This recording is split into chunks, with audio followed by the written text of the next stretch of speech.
नमस्कार दोस्तों, आज मैं आप लोगों को सुनाऊंगा पिता पुत्री की एक दर्द भरी कहानी। एक पिता अपनी 4 वर्षीय बेटी रिमझिम से बहुत प्रेम करता था।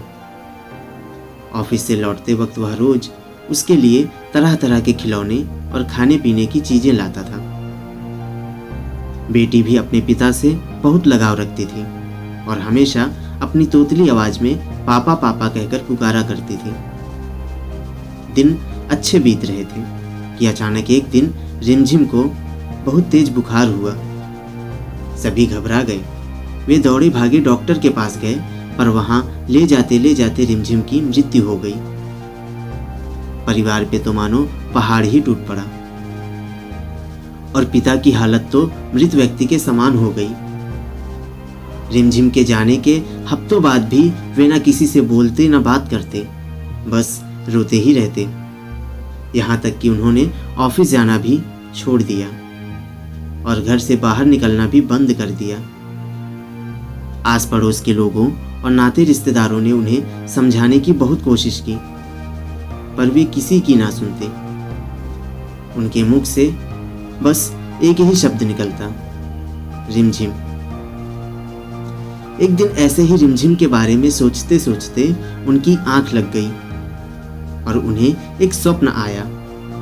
उन्होंने देखा कि स्वर्ग में सैकड़ों बच्चियां परी बनकर घूम रही हैं। सभी सफेद पोशाकें पहने हुए हैं और हाथ में मोमबत्ती लेकर चल रही हैं। तभी उन्हें रिमझिम भी दिखाई दी।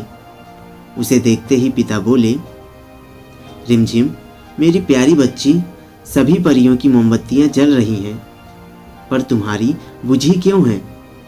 तुम इसे जला क्यों नहीं लेती?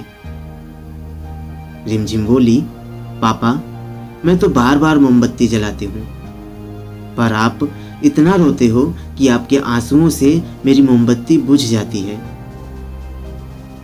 ये सुनते ही पिता की नींद टूट गई। उन्हें अपनी गलती का एहसास हो गया और वे समझ गए कि उनके इस तरह दुखी रहने से उनकी बेटी भी खुश नहीं रह सकती और वह पुनः सामान्य जीवन की तरफ बढ़ने लगे। दोस्तों, किसी करीबी के जाने का गम शब्दों से बयां नहीं किया जा सकता, पर कहीं ना कहीं हमें अपने आप को मजबूत करना होता है और अपनी जिम्मेदारियों को निभाना होता है, और शायद ऐसा करना ही मरने वाले की आत्मा को शांति देता है। इसमें कोई संदेह नहीं है कि जो हमसे प्रेम करते हैं वे हमें खुश ही देखना चाहते हैं, आपके जाने के बाद भी। उम्मीद करता हूँ दोस्तों ये कहानी आप लोगों को पसंद आई होगी। ऐसी ही कहानियाँ सुनने के लिए हमारे चैनल को सब्सक्राइब करें। मिलेंगे फिर एक और नई कहानी के साथ, तब तक के लिए धन्यवाद।